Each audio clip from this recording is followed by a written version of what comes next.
Karong adlaw ako ipakita sa inyo ang update karon diri sa overview Quezon Bukidnon tungod kay gabi na nahitabong landslide diri.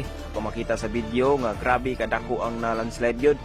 Sa 6 lanes ang nabilin murag 2 lanes na lang no. Sa pagkakaron gi-close gid nilang dalan no. Bawal pagid moagi ang mga dakong sakyanan or bisan pag motor. Then kung magmotor ka pwede ka mag-skilid pero itulak lagi nila.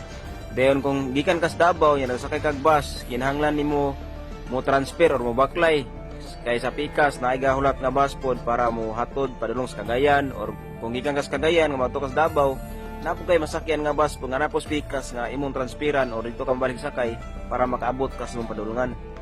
Sa pagkakaron padayon pagyapon ang retrieval no sa mga nahulog nga mga sakyanan. Sa karon na nakita nga babao pero wala pa gyud idea kung pila gyud kabuk nahulog gabi sa mga nagbiyahe nga moadtog Davao or Cagayan amping itang tanan. Mao ning update karon diri sa overview og palihog og share ni nga video para daghan makakita. Amping tantanan, God bless.